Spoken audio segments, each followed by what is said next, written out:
ஒருத்தருக்கு ஒருத்தர் மோட்டிவேட் பண்ணிக்கிறது, செல்ஃப் கான்ஃபிடன்ஸ் பற்றி பேசுறது, டைம் மேனேஜ்மெண்ட் பற்றி பேசுறது ரொம்ப அழகாக போயிட்டு இருக்கு.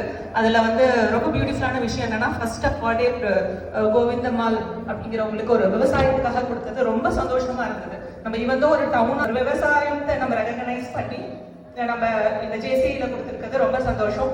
என்னையும் ரெகக்னைஸ் பண்ணி பண்ணவங்களுக்கு, நாமினேட் பண்ணவங்களுக்கு செலக்ட் பண்ணி அவார்ட் கொடுத்ததுக்கு ரொம்ப thanks. I am grateful, I am honoured. Thank you so much. இப்போ நான் வந்து பேசிக்காக naturopathy and yoga feature. So நம்ம அழகாக வந்து நம்மளுக்கு அந்த விமென்ஸ் டே கார்டில் வந்து அழகாக ஜேசியில் வந்து நம்மளுக்கு கொடுத்துருக்காங்க ஃபியூ பாயிண்ட்ஸ். லைஃப் ஸ்டைல் எப்படி இருக்கணுங்கிறத பற்றி, என்ன சாப்பிடணும், எவ்வளோ நேரம் தூங்கணும், ரொம்ப அழகாக கொடுத்துருந்தாங்க. ஸோ அதை எத்தனை பேர் ஃபாலோ பண்ணுறீங்க? எல்லாருக்குமே தெரியும், இப்போ நம்மளுக்கு ஃப்ரீயாகவே அவைலபிள் நிறைய விஷயங்கள் யூடியூப்ல, சோஷியல் மீடியாவில். கரெக்டுங்களா? எத்தனை பேர் ஃபாலோ பண்ணுறோம்? எல்லாருக்குமே தெரியும் 7 to 8 மணி நேரம் தூங்கணும்னு. எத்தனை பேர் செய்கிறோம்? எல்லாருக்குமே தெரியும் ஃப்ரூட்ஸ், வெஜிடபிள்ஸ், சீசனல் ஃப்ரூட்ஸ் அந்தந்த ஏரியாவில் எடுக்கிற, நம்ம காஸ்ட்லியாக வந்து நம்ம imported fruits, dragon fruit, kiwi அப்பெல்லாம் சாப்பிடணும்னு கிடையாது. அதுக்கு ஈக்குவலண்டாக நம்ம கண்ட்ரிலே இருக்கு இல்லையா? கொய்யா, ஆரஞ்ச், இந்த மாதிரி ஃப்ரூட்ஸ் எடுத்துக்கணும். இந்த மாதிரி நிறைய விஷயங்கள், இதெல்லாம் ஒரு சில எக்ஸாம்பிள்ஸ். ஆனால் வந்து நிறைய விஷயங்களை நம்மளால சிம்பிளாக ஃபாலோ பண்ண முடியும். இப்போ நான் போன வாரம் ஒரு ப்ரோக்ராமில் ஒரு 10 கொஸ்டின் லைஃப் ஸ்டைல் பற்றி கொடுத்தேன் ஒரு குரூப் ஆஃப் பீப்புளுக்கு. அப்போ அதில் பார்த்தீங்கன்னா ஒரு 10 பாயிண்ட்ஸ் கேட்டிருந்தேன் லைஃப் ஸ்டைல் பற்றி. அதில் எல்லாருமே சொன்ன விஷயம், எனக்கு டைம் இல்லை. அதுக்கு தான் இங்கே அழகாக டைம் மேனேஜ்மெண்ட்டுக்கு முக்கியத்துவம் கொடுத்துருந்தாங்க. எல்லாராலையும் முடியும். உங்களுக்கு அது எப்படி பிளான் பண்ணுறதுன்னு தெரியலன்னா அதுக்கு ஒரு லைஃப் ஸ்டைல் எக்ஸ்பர்ட், ஒரு மெடிக்கல் பர்சன், அவங்கள்ட்ட போய், இப்போ நம்ம ஒருத்தருக்கும் ஒரு வகையான ஒர்க் இருக்கும். பிள்ளைங்களோட ஸ்கூல் டைமிங் மாறும், ஹஸ்பண்டோட ஆஃபீஸ் டைமிங் மாறும், உங்களோட ஒர்க் டைமிங் இதெல்லாம் பொறுத்து உங்களுக்குரிய ஒரு லைஃப் ஸ்டைலை நீங்கள் ஃபாலோ பண்ணிக்க முடியும். கண்டிப்பாக உங்களோட ஏஜ், உங்களோட மெடிக்கல் கண்டிஷன் பொறுத்து. ஸோ இதை தவிர இது இப்போ நேச்சுரல் கியூர் ஃபிசிஷியன் அப்படிங்கிற முறையில் நாங்கள் ப்ரிவென்ஷனுக்கு இம்பார்ட்டன்ஸ் கொடுப்போம். Prevention is better then cure, இல்லைங்களா? நம்ம இதெல்லாம் டெய்லி கொஞ்ச நேரம் 1 மணி நேரம் ஸ்பெண்ட் பண்ணால் நாளைக்கு போய் ஹாஸ்பிட்டலில் ரொம்ப நேரம் வேஸ்ட் பண்ணாமல் இருக்கலாங்களா? இன்னைக்கு நம்ம டைம் இன்வெஸ்ட் பண்ணோம்னா நம்ம லைஃப் ஸ்பேன் இன்க்ரீஸ் ஆகுமா ஆகாதா? எல்லாரும் ஒத்துக்கிறீங்களா? ஸோ அதனால டெய்லி கொஞ்ச நேரம் ஒரு ஆழ்ந்த மூச்சு வெளியில, ரொம்ப பெருசா எதுவும் செய்யாட்டி கொஞ்ச நேரம் உங்களுக்குன்னு ஒரு 20 நிமிஷம் உட்காந்து ஒரு சாமி கும்பிடுங்க, அமைதியா இருங்க, உங்களை நீங்களே அனலைஸ் பண்ணுங்க. ஒரு கொஞ்ச நேரம் டைம் கொடுத்தாலும் இப்போ நம்மளாம் என்ன பண்றோம்? ஃப்ரீயா இருந்தோம்னா கையில எதை எடுக்கிறோம்? மொபைல். அது சரிங்களா? ஸ்க்ரீன் டைம் மினிமம், அதாவது ஒர்க் அதிலே பண்றவங்களுக்கு ஒன்றும் பண்ண முடியாது. அவங்களுக்குமே நாங்கள் சொல்றது கரெக்ட் போஸ்டர் வச்சுக்கோங்க, வீக்லி ஒன்ஸ் அது கம்ப்ளீட்டா ஸ்க்ரீன் டைம் அவாய்ட் பண்ணுங்க அப்படிலாம் சொல்றோம். மற்றவங்களுக்கு அட்லீஸ்ட் ஒரு மேக்ஸிமம் நம்மளோட ஃபோனில் டிஜிட்டல் வெல்பீயிங் செட்டிங்ஸில் போனீங்கன்னா டிஜிட்டல் வெல்பீயிங்கிறத எடுத்து எல்லாரும் பாருங்க, எவ்வளோ நேரம் டெய்லி ஸ்பெண்ட் பண்ணிப்பீங்க ஸோ உங்கள் ஃபோனில் அப்படின்னு. தயவு செஞ்சு அந்த டைமை குறைங்க. அதுலேயே நம்ம பல விஷயங்கள் நம்ம இம்ப்ரூவ் பண்ணிக்க முடியும் நம்ம ஹெல்த்தில். அதை தவிர ப்ரிவென்ஷனுக்கு அப்புறம் லேடிஸ்க்கு சின்ன சின்ன பிரச்சனைகள் வந்துருச்சுன்னா நம்ம நேச்சுரோபதியில் வித்தவுட் ரொம்ப மெடிக்கல் இன்டர்வென்ஷன் இல்லாமல் வீட்டிலே சில விஷயங்களை சரி பண்ணிக்க முடியும். என்னன்னு பார்த்தோம்னா, ஆனால் இதையுமே நீங்கள் ஒரு நேச்சுரோபதி அணுகி கன்சல்ட் பண்ணி செஞ்சுக்கிறது நல்லது. உதாரணத்துக்கு இப்போ அதிகமாக லேடிஸ் இருக்கிற பிரச்சனை என்னது? ஏதாவது சொல்ல முடியுமா? irregular cycles. கரெக்ட், ஓகேங்களா? ஸோ அதுக்கு என்ன காரணம் அப்படின்னு பார்த்தோம்னா ஹார்மோனல் இம்பேலன்ஸ். இந்த வார்த்தையை அடிக்கடி நம்ம கேட்குறோமா? அதுக்கு என்ன காரணம்?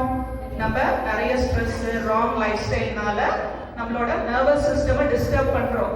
கரெக்டுங்களா? நம்மளோட உள்ளுறுப்புகள் நர்வஸ் சிஸ்டம்னால இயங்குது. பிரெயின்ல இருந்து நர்வஸ் சிஸ்டம் வழியா, ஸ்பைனல் கார்ட்ல நர்வஸ் சிஸ்டம் வழியா நம்ம சிக்னல்ஸ்ல நம்ம ஆர்கன்ஸ்லாம் ஒர்க் ஆகிட்டு இருக்கு. நம்ம ஸ்ட்ரெஸ் எடுத்துக்கிட்டோம் அப்படின்னா நர்வஸ் சிஸ்டம் டிஸ்டர்ப் ஆகி ஹார்மோன்ஸும் டிஸ்டர்ப் ஆகிட்டு உடம்பு டேமேஜ் ஆகிட்டு இருக்கு. ஸோ பிசிஓடி, தைராய்டு டிசார்டர்லாம் நம்ம ஈஸியாக இப்போ ரொம்ப காமனாக கேட்க முடியுது. அப்போ அதை ப்ரிவென்ட் பண்ணிக்கணும் அப்படின்னா ப்ராப்பர் லைஃப் ஸ்டைல் கூடவே வந்து நம்ம வந்து பழைய காலத்தில் இதுக்கு நம்ம தனியாக செய்ய தேவையில்லை. இப்போ விவசாயம் பார்க்குறாங்க பழைய காலத்தில் அப்படின்னா வெயிலுக்கு போவாங்க. ஸோ சன்பார், விட்டமின் டி டிஃபிஷியன்சினாலேயே இந்த நாளையில நம்ம எல்லாருக்கும் எடுத்தோம்னா விட்டமின் டி டிஃபிஷியன்சி இருக்கு, இல்லைங்களா?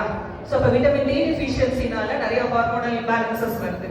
அடுத்த விஷயம் பார்த்தீங்கன்னா நம்ம செடன்ட்ரி லைஃப் ஸ்டைல், அதனால இன்சுலின் ரெசிஸ்டன்ஸ் அதிகமாகுது. செடன்ட்ரி லைஃப் ஸ்டைல், ரொம்ப உட்காந்தே இருக்கிறோம், கூடவே நிறைய ஒரு கார்போஹைட்ரேட் ரிச் ஃபுட் தான் எடுக்கிறோம். ஃபைபர் ரிச் ஃபுட் சரியா எடுக்கிறது இல்லை. கேட்டால் டைம் இல்லை. சாப்பிட்றீங்களா காய்? டெய்லி ஒரு காய் சாப்பிட்றதே பெருசாக எல்லாரும் சொல்கிறாங்க. ஸோ அட்லீஸ்ட் 4 வகையான காய் டெய்லி எடுத்துக்கணும், 3 வகையான ஃப்ரூட்ஸ் எடுத்துக்கணும். பட் அன்லஸ் அண்ட் அன்டில் உங்களுக்கு ஏதாவது மெடிக்கல் கண்டிஷன் இருந்ததுன்னா நீங்கள் கொஞ்சம் உங்களோட ஸ்பெஷல் டயட் நீங்கள் ஃப்ரேம் பண்ணிக்கலாம். ஸோ அடுத்த விஷயம், நான் இப்போ இந்த பிசிஓடி இல்லை தைராய்டுனால இரெகுலர் சைக்கிள் இருக்குது அப்படின்னு எடுத்துக்கிட்டோம்னா, ஃபார் எக்ஸாம்பிள் ஒரு சிலருக்கு நிற்காம ரொம்ப போயிட்டே இருக்கும். அவங்களுக்கு சிம்பிள், காலுக்கு ஒரு பச்சை தண்ணி, ஒரு கோல்டு ஃபுட் பார்த்து சொல்லுவாங்க. பார்லர் போய் காலுக்கு வந்து நம்ம சுடு தண்ணி வச்சு பெடிகோர்லாம் பண்ணிக்கிறோம் இல்லைங்களா? அதை வந்து ஒரு தெராப்பியா ஒரு 20 minutes வந்து கோல்டுல வச்சோம்னா நம்மளுக்கு ரொம்ப அதிகப்படியான ப்ளீடிங் போறது குறையும். இது வந்து என்னன்னா பெர்மனன்ட் சொல்யூஷன் கிடையாது. ரொம்ப கஷ்டப்படுறவங்களுக்கு கூடவே ஹீமோகுளோபின் செக் பண்ணிக்கணும். பட் இது வந்து அவங்க போய் ஃபுல் செக்அப் பண்ணி கொஞ்சம் ப்ராப்பர் ட்ரீட்மெண்ட்டும் எடுத்துக்கணும். நம்மளே வீட்டில் வந்து 2-3 நாள் ட்ரை பண்ணலாம். கூடவே என்ன இதுக்கு ரூட் காஸ் அப்படிங்கிறத பார்க்கணும். அந்த ரூட் காஸையும் சரி பண்ணிக்கணும். ஒரு சிலருக்கு ஃபைப்ராய்டு இருக்கலாம், இல்ல யூட்ரஸ்ல ஃபைப்ராய்டு இருக்கலாம், இல்ல பிசிஓடி இருக்கலாம், இல்ல தைராய்டு இஷ்யூ இருக்கலாம். ஸோ தைராய்டுன்னு எடுத்துக்கிட்டாலும் இங்க நேச்சுரல் கியூர்ல ரொம்ப சிம்பிளான சில வகை இருக்கு. நம்ம காந்தம் கழுத்துக்கு வச்சுக்கிறது, சில வகையான யோகிக் டெக்னிக்ஸ், ப்ராப்பரா நைட்டு தூங்குறது. ஸோ நிறைய பேர் என்னன்னா நான் லேட்டா தூங்கினாலும் அதை காம்பன்சேட் பண்ணிக்கிறேன், காலையில லேட்டா எடுத்து வச்சுக்கிறேன். அது சரியான மெத்தடே இல்லை. இயற்கையோடு இயைந்து வாழணும். நைட்டு 14 நாளையில எலக்ட்ரிசிட்டிலாம் கிடையாது. ஸோ லைட்லாம் ஆஃப் பண்ணோட எல்லாரும் 7 மணிக்கு தூங்கினாங்க, அதுக்கு முன்னாடி சாப்பிட்டுட்டாங்க, காலையில சீக்கிரம் எழுந்திரிச்சாங்க. அப்ப எல்லாரும் ஹெல்த்தியா இருந்தாங்களா? இப்ப நம்ம இதெல்லாம் கண்டுபிடிச்சதுக்கு அப்புறம் மாடர்ன் டைம்ல நம்ம லேட்டா தூங்குறோம், காலையில லேட்டா எழுந்திருக்கிறோம். இதனாலேயே நம்ம இயற்கைக்கும் நம்மளுக்கும் நிறைய நம்ம அந்த ரிதம், சர்க்காடியன் ரிதம், அதை ஃபாலோ பண்ணணும். இயற்கையோட ஏய்ந்து வாழ்ந்தோம்னா கண்டிப்பா நம்ம நிறைய விஷயங்களை ப்ரிவென்ட் பண்ணிக்க முடியும். ஸோ நம்ம WHO என்ன டெஃபினிஷன் சொல்றாங்க ஹெல்த் பத்தி அப்படின்னா, வெறும் வந்து நம்ம ஒரு பிசிக்கலா ஹெல்த்தியா நம்ம எல்லா டெஸ்ட்டும் எடுக்கிறோம், எல்லாம் நார்மலா இருக்கு, இருந்தாலும் சில சிம்டம்ஸ் நம்ம ஒரு பல்பிடேஷன் இருந்துட்டே இருக்கு, பட் ECG நார்மல் நிறைய பேரை பார்ப்போம். ஸோ அப்ப நம்ம WHO என்ன சொல்றாங்க, உலக சுகாதார நிறுவனம் என்ன சொல்றாங்க அப்படின்னா, ஒருத்தவங்க பிசிக்கலா ஹெல்த்தியா இருந்தா மட்டும் பத்தாது, மைண்டு சோஷியல் ஹெல்த்தும் நல்லா இருக்கணும். நம்ம ஃபேமிலி மெம்பர்ஸ் ஃப்ரெண்ட்ஸோட பழகிற விதம், மைண்டு இதெல்லாமே நல்லா இருக்கணும் அப்படின்னா ஒரு ஹோலிஸ்டிக் ஹெல்த் நம்ம வந்து வச்சிருக்கணும். அதுக்கு என்னன்னு பார்த்தோம்னா நம்ம பார்க்கறது எல்லாமே பிசிக்கல் பாடி. ஸோ இதை தவிர நம்மளுக்கு மைண்ட் இருக்கு, பிராணா உயிர் சக்தி இருக்கு, அதையும் நம்ம நல்லா வச்சிருக்கணும். Natural methods, yoga practices, deep breathings, நல்லா சாமி கும்பிடுறது, ஒரு நன்றி உணர்வோட இருக்கிறது, இந்த மாதிரி சில விஷயங்கள். அடுத்தது வந்து விஞ்ஞானமய கோஷம், நாலேஜ்ங்கிற லேயர். நம்ம வந்து நாலேஜ்னா பெருசா நம்ம IAS அந்த மாதிரிலாம் நம்ம அண்ணாடிக்கு பிறந்ததுலேருந்தே கற்றுக்கிட்டே இருக்கிறோம். ஸோ நல்ல விஷயங்கள் நிறைய கற்றுக்கிறது. அடுத்தது ஆனந்தமய கோஷம், நம்ம சோல் ஹெல்த்தும் ரொம்ப ரொம்ப முக்கியம். ஸோ நான் கேட்கறது டெய்லி உங்களுக்காக செல்ஃப் கான்ஃபிடன்ஸ் பத்தி பேசுறோம், மோட்டிவேஷன் பத்தி பேசுறோம். செல்ஃப் லவ் வந்து லேடிஸ்க்கு ரொம்ப ரொம்ப முக்கியம். உங்களுக்காக டைம் எடுத்துக்கோங்க. நீங்க நல்லா இருந்தாதான் உங்க ஃபேமிலியை பார்த்துக்க முடியும். Thank you so much for the opportunity. Thank you.